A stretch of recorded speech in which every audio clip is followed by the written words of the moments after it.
Hello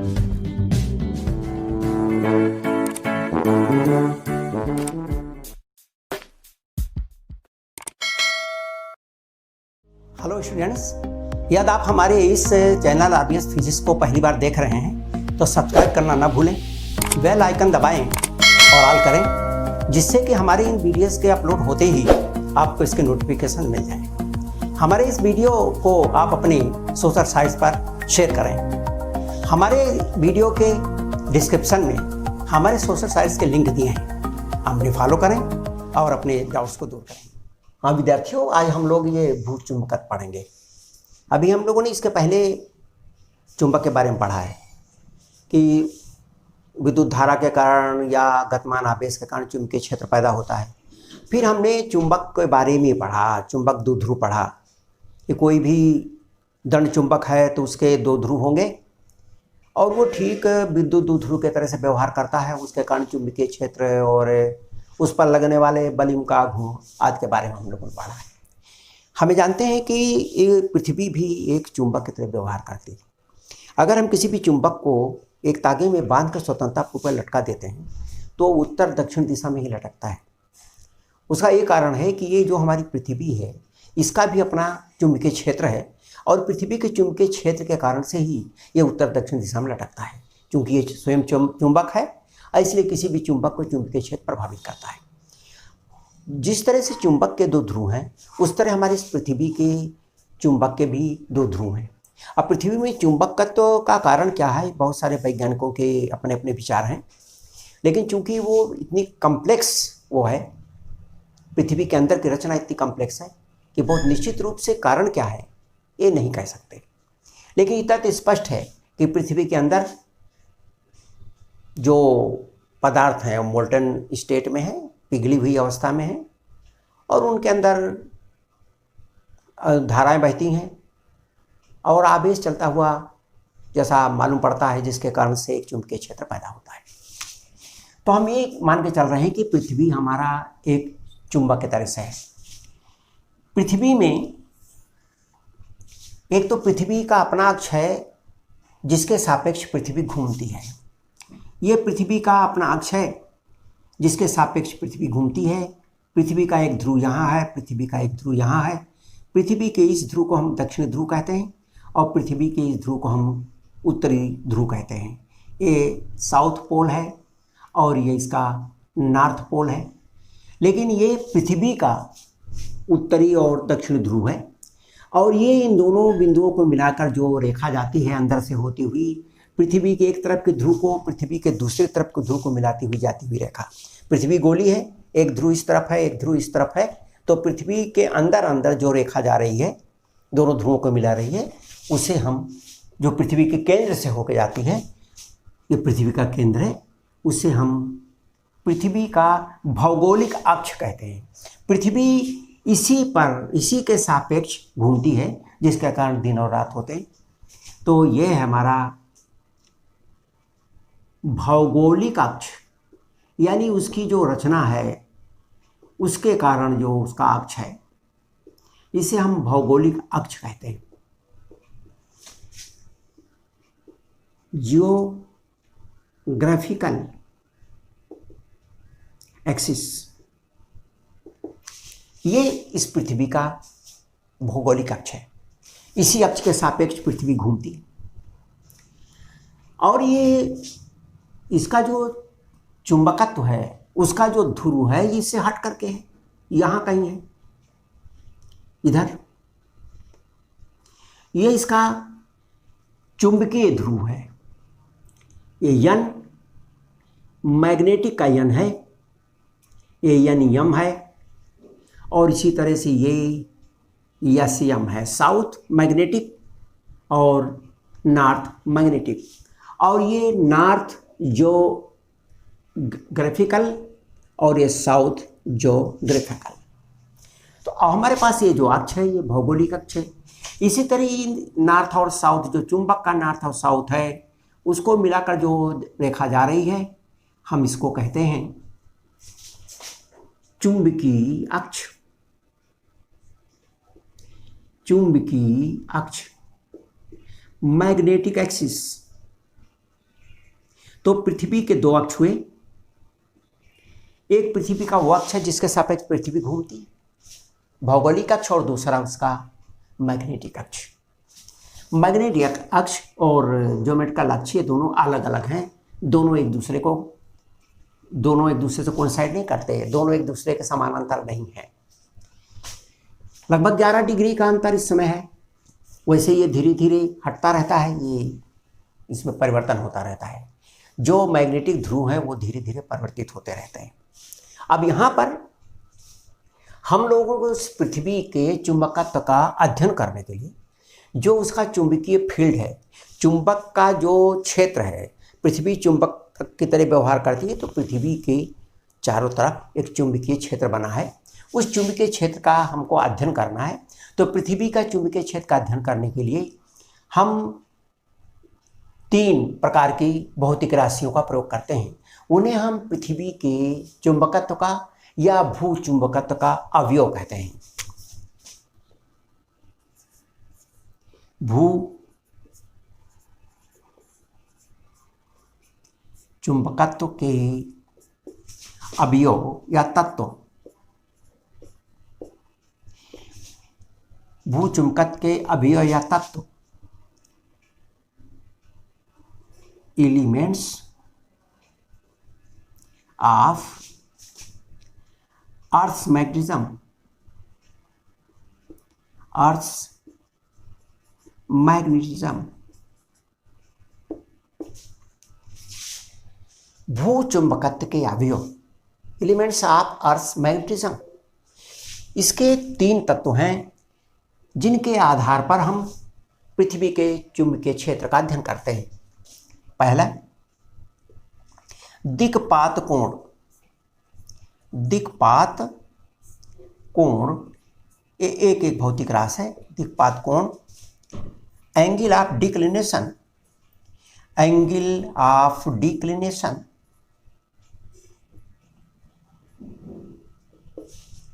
समानता, इसको हम फाई से दिखाते हैं।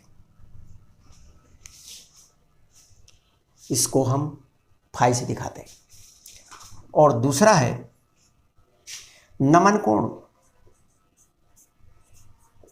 नमन या इसी को नति भी कहते हैं। नति कोण, एंगल ऑफ डिप, इसे थीटा से दिखाते हैं। और तीसरा है पृथ्वी के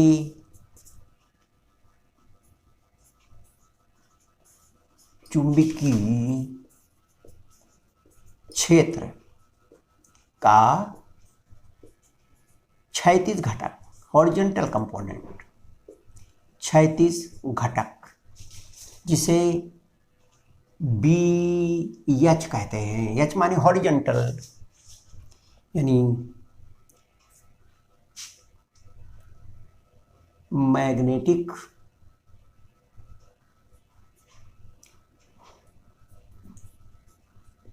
horizontal component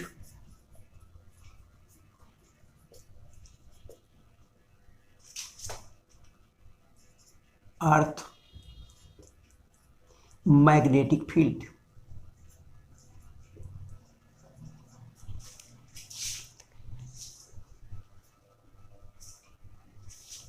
horizontal component of earth magnetic field.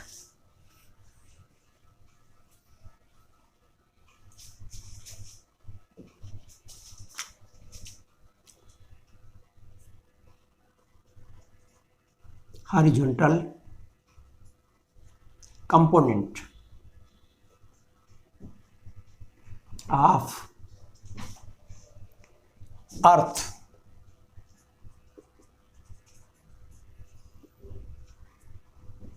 Earth's magnetic field.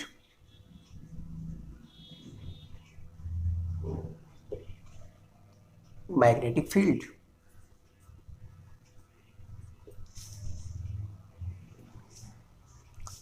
तो हमारे पास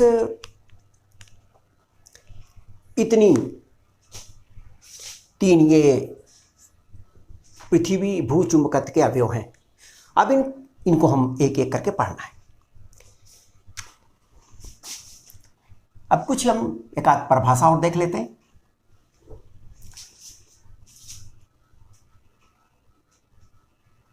भौगोलिक या मोत्तर, भौगोलिक या मोत्तर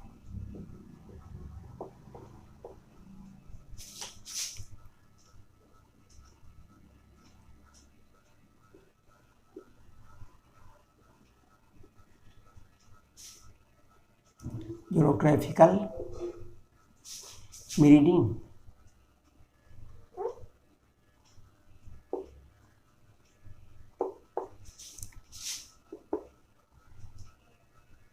और भौगोलिक मोत्तर कहते हैं जो पृथ्वी का भौगोलिक अक्ष है, इस भौगोलिक अक्ष से होकर ऊर्ध्व, जो एक इमेजिनरी एक काल्पनिक ऊर्ध्व प्लेन है, नीचे से लेकर ऊपर तक इस अक्ष से होकर जाने वाला ऊर्ध्व तल को भौगोलिक या मोत्तर कहते हैं, ज्योग्राफिकल मेरिडियन कहते हैं। भौगोलिक अक्ष से होकर जाने वाले ऊर्ध्व तल को भौगोलिक या मोत्तर कहते हैं।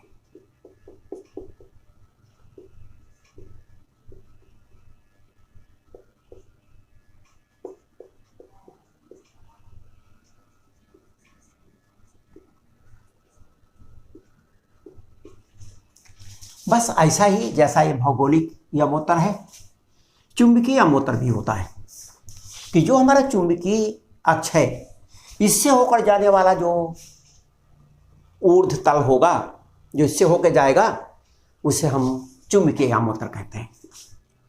तो चुंबकीय या मोत्तर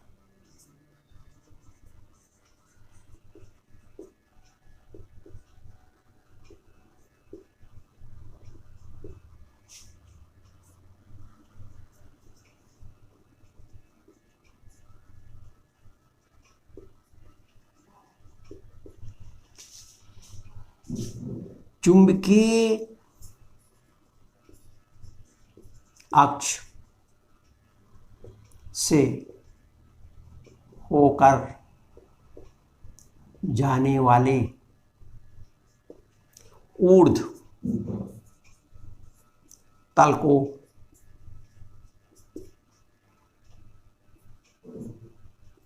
चुंबकीय या मोत्तर कहते हैं। चुंबकीय या मोत्तर कहते हैं।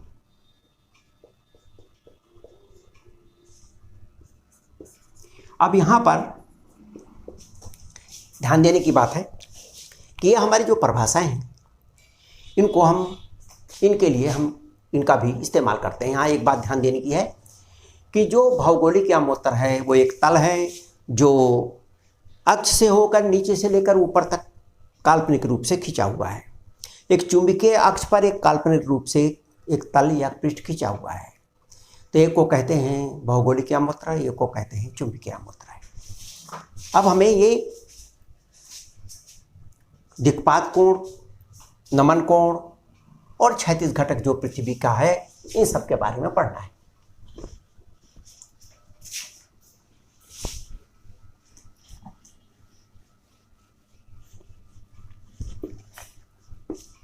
यहाँ पे सबसे पहला जो पृथ्वी का चुंबकत्व है, उसका जो पहला भौतिक राशि है वो दिक्पात कोण। दिक्पात कोण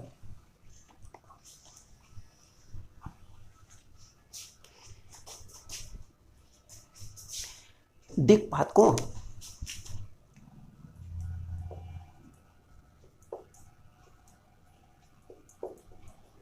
अब दिक्पात कोण है क्या? दिक्पात कोण कहते हैं किसी भी स्थान पर चुंबकीय अमोत्तर और भौगोलिक अमोत्तर के बीच के कोण को कहते हैं। यानी ये चुंबकीय अमोत्तर और भौगोलिक अमोत्तर के बीच के कोण को कहते हैं। पृथ्वी पर किसी स्थान पर चुंबकीय एवं भौगोलिक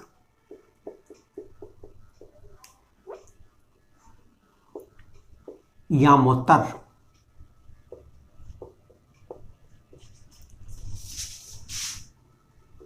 के बीच के कोण को कहते हैं।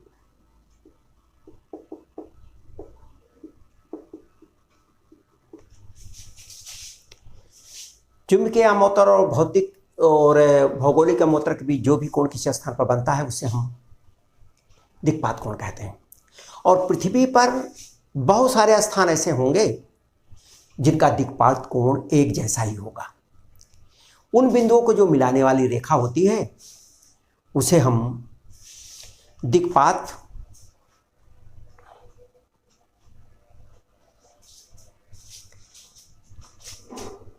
पृथ्वी पर समान दिक्पात कोण, पृथ्वी पर समान दिक्पात कोण के बिंदुओं को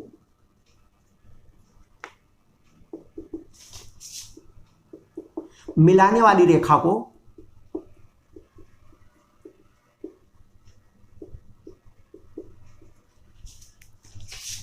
सम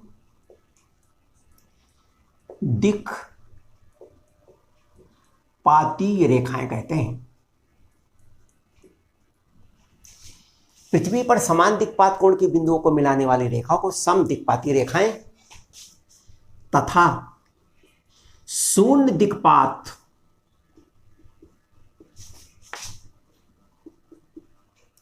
कोण वाले बिंदुओं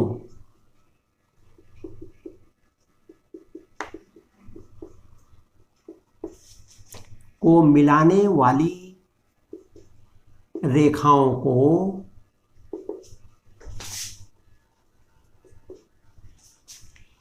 शून्य दिक्पातीय रेखाएं कहते हैं।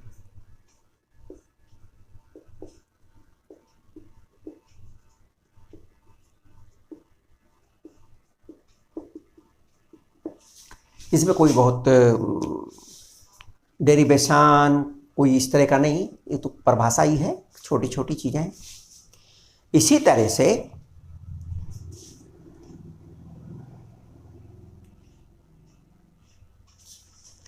नमन कोण, नमन कोण थीटा किसी भी स्थान पर यदि स्वतंत्रता पूर्वक किसी भी चुंबक को हम लटका दें तो वो हमेशा चुंबकीय यामोत्तर में लटकेगा। जहाँ पर भूमध्य रेखा है वहाँ पर इसके उत्तरी और दक्षिणी ध्रुव की दूरी बराबर है, इसके उत्तरी ध्रुव और दक्षिणी ध्रुव पर बराबर बल लगेगा, इसलिए क्षैतिज रहेगा। लेकिन जैसे जैसे हम ध्रुवों की तरफ बढ़ते हैं, उत्तरी ध्रुव की तरफ जाएंगे तो ये झुकता जाएगा, इसी प्रकार दक्षिणी ध्रुव के जाएंगे तो दक्षिणी ध्रुव झुकता जाएगा। तो जब ये झुकेगा तो क्षैतिज के साथ एक कोण बनाएगा, ये झुकेगा तो क्षैतिज के साथ एक कोण बनाएगा, इसे ही नमन कोण कहते हैं। स्वतंत्रता पूर्वक लटकाया गया चुंबक क्षैतिज के साथ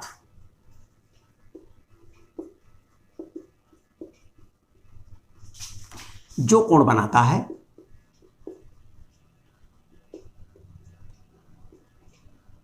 क्षैतिज के साथ जो कोण बनाता है उसे उस स्थान का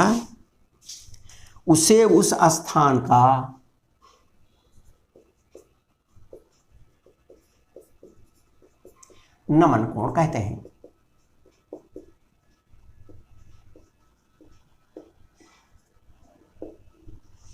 उसे उस स्थान का नमन कोण कहते हैं।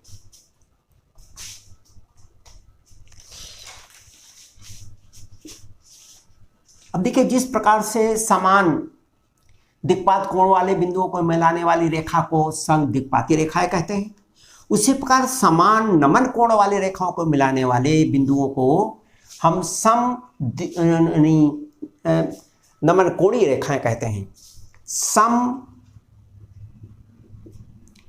नमन कोणीय रेखाएं जो समान नमन कोण के बिंदुओं को मिलाती है। और इसी प्रकार जहां पर दिक्पात कोण शून्य रहता है उसे हम शून्य दिक्पाती रेखाएं कहते हैं। वैसे जहां नमन कोण शून्य रहता है उसे शून्य नमन कोणीय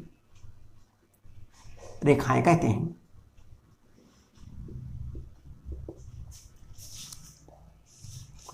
यहां पर सभी जो बिंदु हैं उनके नमन कोण बराबर हैं। यहां सभी बिंदुओं के जो नमन कोण हैं यानी थीटा वो 0 है।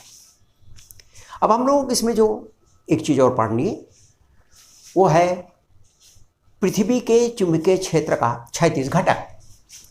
पृथ्वी के चुंबकीय क्षेत्र का क्षैतिज घटक। चुंबकीय क्षेत्र पृथ्वी के समानांतर नहीं होता। जिस तरह से किसी भी चुंबक का चुंबकीय बल रेखाएं और एक वक्र बनाती हैं, उसी तरह पृथ्वी का जो चुंबकीय क्षेत्र वो भी एक वक्र बनाता है। अगर ये पृथ्वी है और इसका ये यन हो, इसका ये यस हो, तो ये ऐसे ही बल रेखाएं आएंगी। इस तरह से ये बल रेखाएं नॉर्थ से साउथ को जाएंगी और एक वक्र बनाएंगी। तो ये एक वक्र बनता है। यहां पर ये क्षैतिज है, लेकिन यहां पर एक कुछ कोण बनता है, यहां पर इसका कुछ और कोण बनता है। और जो ये क्षेत्र रेखाएं हैं या ये जो बल रेखाएं हैं, ये वास्तव में जो चुंबक लटकता है वो परिणामी चुंबकीय क्षेत्र की दिशा में ही लटकता है। अगर चुंबक को आप पृथ्वी के धरातल पर यहाँ रखें तो ऐसे रहेगा, यहाँ पर ऐसे झुक जाएगा, फिर यहाँ पर ऐसे झुक जाएगा। इस प्रकार से चुंबक इसी चुंबकीय क्षेत्र के साथ झुकता जाएगा। यहाँ ऐसे हो जाएगा, यहाँ ऐसे हो जाएगा। यही क्षैतिज के साथ जो चुंबक का झुकाव है, अर्थात इस बिंदु पर परिणामी चुंबकीय क्षेत्र की जो दिशा है उसके बीच जो कोण बनता है वही नमन कोण है। तो ये परिणामी चुंबकीय क्षेत्र की दिशा बदलती रहती है। हमने मान लिया कि किसी भी बिंदु पर यह हमारा चुंबकीय क्षेत्र की दिशा है। चुंबकीय क्षेत्र आ रहा है, ये हमारे चुंबकीय क्षेत्र की दिशा है। इस प्रकार से चुंबकीय क्षेत्र है। मान लीजिए ये बिंदु है, ये यहाँ पर चुंबकीय क्षेत्र की हमारी दिशा है। चुंबकीय क्षेत्र जो पृथ्वी का है वो बी है। पृथ्वी का चुंबकीय क्षेत्र बी, और ये इस स्थान पर क्षैतिज के साथ थीटा कोण बनाता है। ये जो थीटा कोण बनाता है यही नमन कोण है। पृथ्वी के साथ क्षैतिज के साथ बनने वाले कोण को ही नमन कोण कहते हैं। अब ये जो हमारा चुंबकीय क्षेत्र, इसके दो घटक होंगे। एक पृथ्वी के समानांतर होगा, एक इस तरह होगा, ये पृथ्वी के तल के समानांतर होगा, और एक पृथ्वी के तल के लंबवत होगा। तो दो घटक होंगे, एक इस दिशा में होगा और एक इस दिशा में होगा। ये पृथ्वी के समानांतर है, पृथ्वी के तल के समानांतर, और ये पृथ्वी के तल के लंबवत। ये इसका ऊर्ध्व घटक है, इसीलिए इसको कहते हैं वी वी। पृथ्वी के चुंबकीय क्षेत्र का ऊर्ध्व घटक,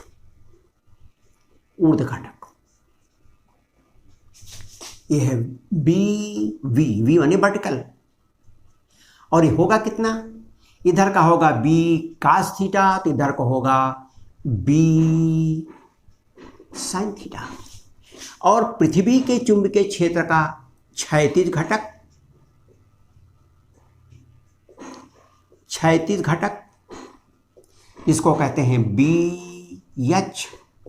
हॉरिजॉन्टल ये क्षैतिज घटक है बी एच, और यह बराबर होगा बी कास थीटा।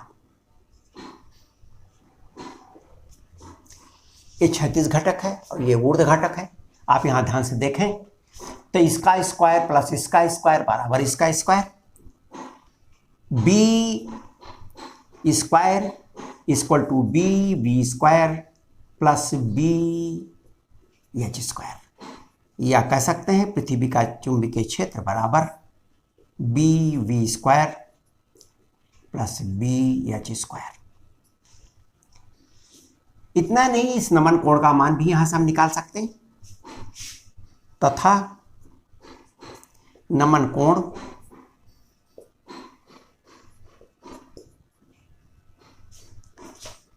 थीटा के लिए इसको भाग दे दें तो tan थीटा बी से बी कट जाएगा, sine theta upon cos theta बराबर tan थीटा, ये बराबर होगा V V upon B H. ये इनका संबंध है।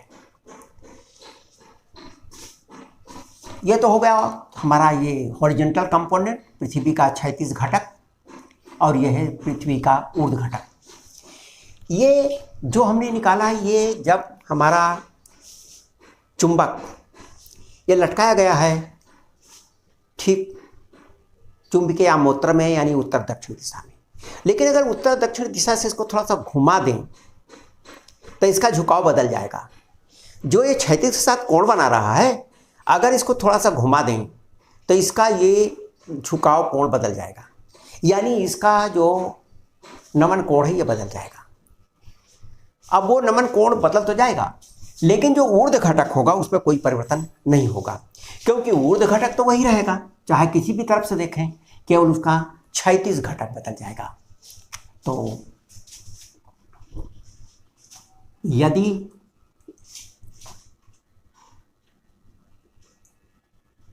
चुंबक को चुंबकीय यामोत्तर से अल्फा कोण पर घुमा दें तो नमन कोण थीटा डैश हो गया, और इसलिए अब नमन कोण जो होगा वो इस तरह से हो जाएगा।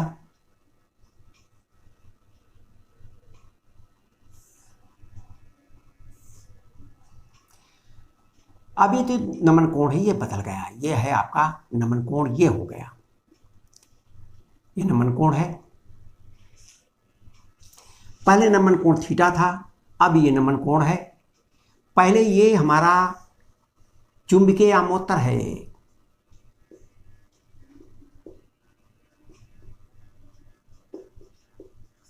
और चुंबकीय आमोत्तर में जो इसका हॉरिजॉन्टल कंपोनेंट है, अगर ये B है तो इसका हॉरिजॉन्टल कंपोनेंट इस दिशा में था BH। इसका ये ऊर्ध्व घटक नहीं बदलता, BH ही रहता है, लेकिन इसका ये क्षैतिज घटक है, ये बदल है। पहले BS जो है ये हो जाएगा आपका, अगर अल्फा कोण पर इसको घुमा दिया तो ये हो जाएगा BH cos alpha, BH cos alpha. और इसलिए ये जो हमारा थीटा डैश आया, और इसलिए tan थीटा डैश बराबर BH तो वही रहेगा, लेकिन अब क्षैतिज घटक BH cos अल्फा हो जाएगा। अगर इसको हम ये मान लेते कि ये है BH डैश जो बराबर है BH cos अल्फा, तो BH अपान BH डैश बराबर BH अपान BH cos alpha.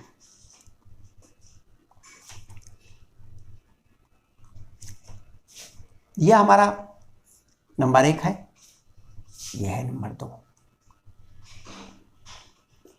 Sorry, BH नहीं भाई, VB।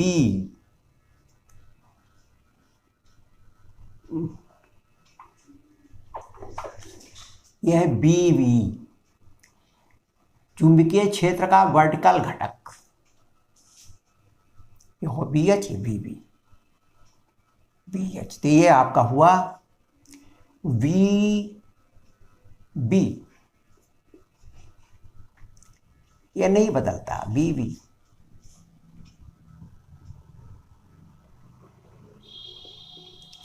समीकरण 1 तथा 2 से, समीकरण 1 तथा 2 से जब आप भाग दे देंगे tan theta upon tan theta dash,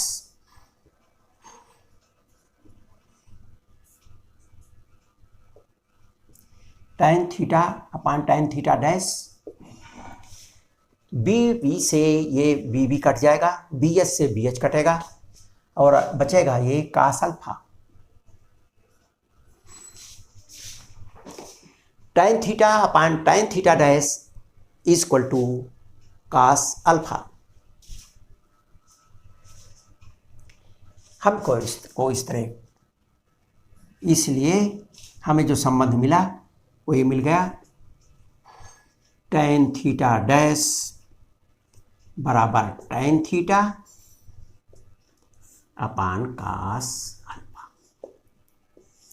ये इनके बीच का एक रिलेशन है, इनके बीच का एक संबंध है जो वास्तविक, जो चुंबकीय या मोटर में हमें बताता है कि नमन कोण कितना है। ये चुंबकीय या मोटर से किसी दिशा में कितना घुमाया गया है चुंबक को, और उस समय उसका आभासी नमन कोण कितना है, ये उसके लिए है।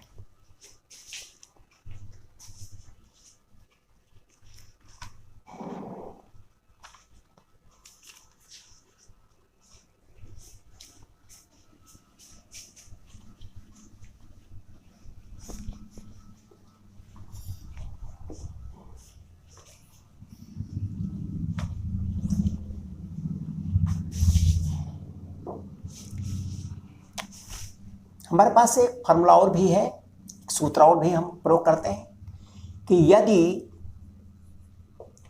वास्तविक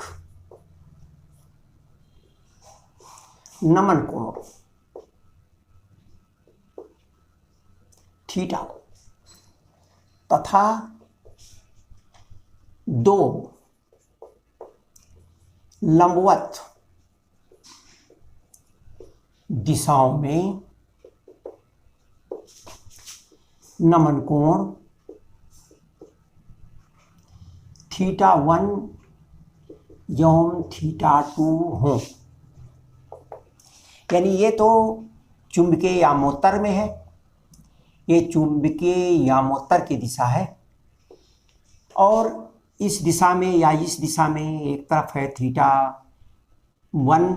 नमन कोण और दूसरी दिशा में θ2 है नमन कोण। इनके बीच का ये कोण 90 डिग्री है, इनके बीच का। तो दो दिशाएं ऐसी हैं, दो दिशाएं ऐसी हैं जिस दिशा में इनके नमन कोण θ1 और θ2 हैं। तो दो लंबवत दिशाओं में नमन कोण θ1 θ2 हो तो cot square θ1 cot square θ2 equal to cot square theta. ये इनका एक रिलेशन है, इनका एक संबंध है।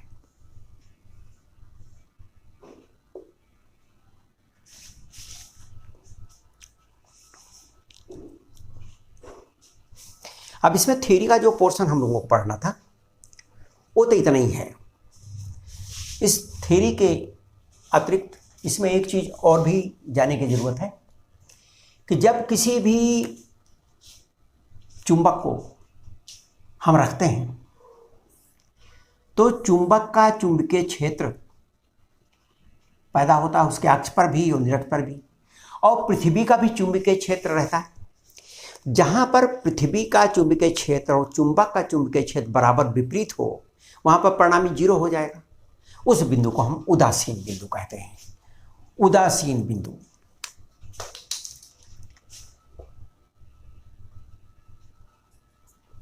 जिस बिंदु पर चुंबक का चुंबकीय क्षेत्र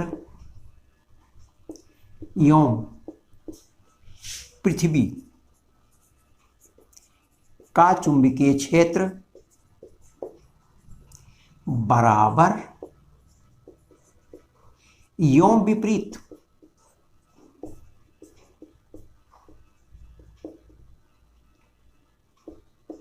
उस बिंदु को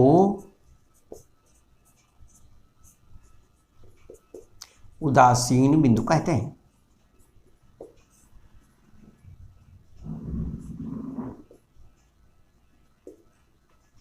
उसे उदासीन बिंदु कहते हैं। उसको समानता से दिखाते हैं, ऐसे बना दिया, क्रॉस बना दिया, ये उदासीन हो गया। इस तरह से हम उसको प्रकट करते हैं, उदासीन बिंदु।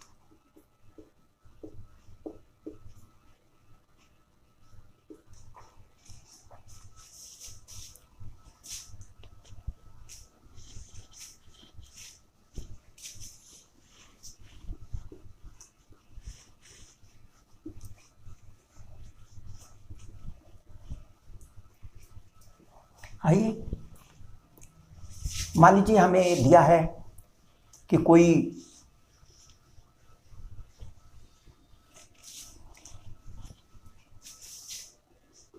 किसी भी स्थान पर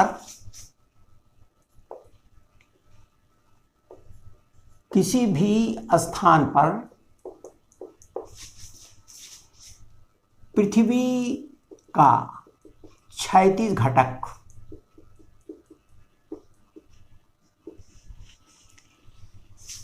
2.5 into 10 to the power minus 5 Tesla है।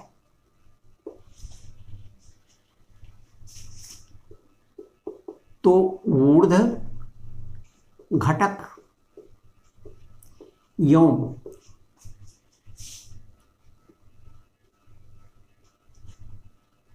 पृथ्वी का चुंबकीय क्षेत्र निकालो। पृथ्वी का चुंबकीय क्षेत्र ज्ञात करो।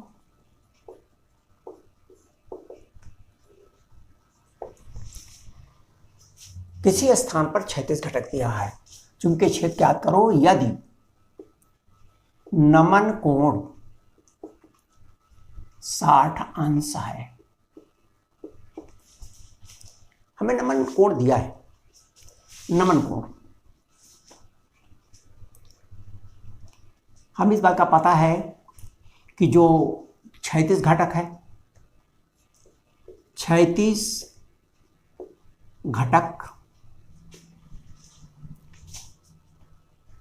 BH ये बराबर होता है B cos थीटा। BH दिया है 2.5 10 to the power minus 5 B cos 60 2.5 into 10 to the power minus 5 equal to B into 1/2। और इसीलिए चुंबकीय क्षेत्र B इधर चला जाएगा 5 10 to the power minus 5 Tesla. ये इसका चुंबकीय क्षेत्र है।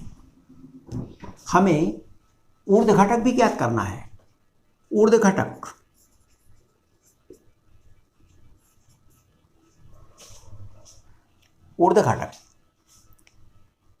B इक्वल टू B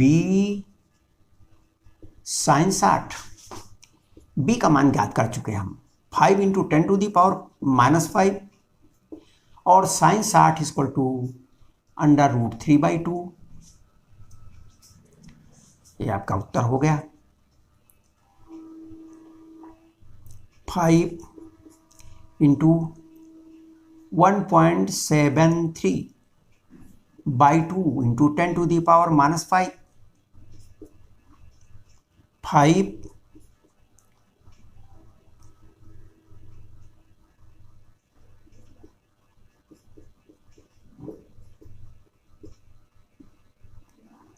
5 जो 25,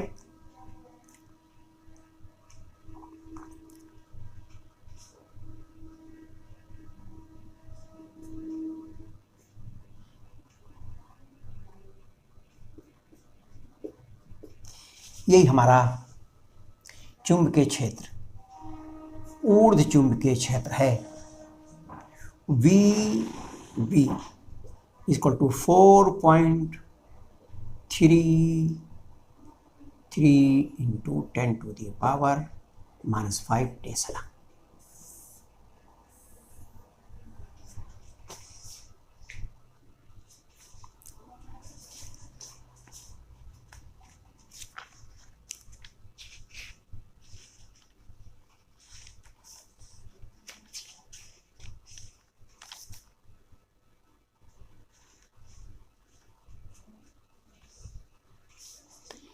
इसी तरह से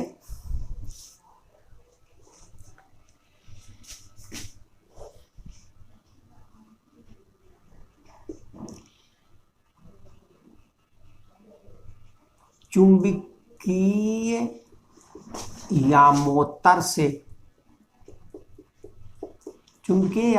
से 30 अंश पर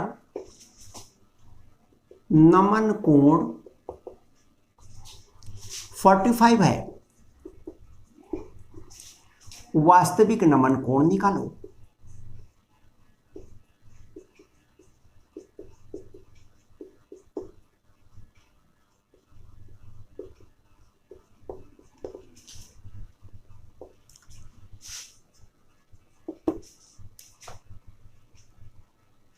tan theta upon cos alpha equal to tan theta dash, जहां हम जानते हैं थीटा वास्तविक है, ये वास्तविक नमन कोण है, वास्तविक नमन कोण, और थीटा डैश आभासी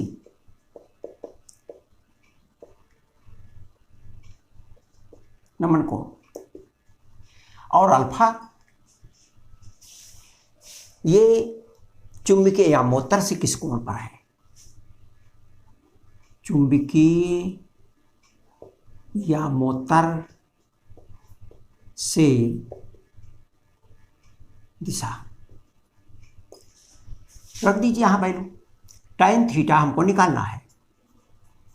tan theta upon cos alpha, cos ये 30 अंश पर cos 30 equal to tan 45।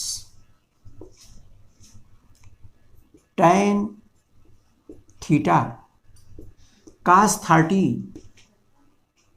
Equal to √3/2 और tan 45 इक्वल टू 1। तो tan थीटा इक्वल टू √3/2, इसलिए theta equal to tan inverse √3/2। This is the real angle. बस ये हम लोगों ने जो अभी पृथ्वी का भूचुंबकत्व के बारे में पढ़ा, आज तो बस इतना ही। वीडियो को देखने के लिए बहुत बहुत धन्यवाद।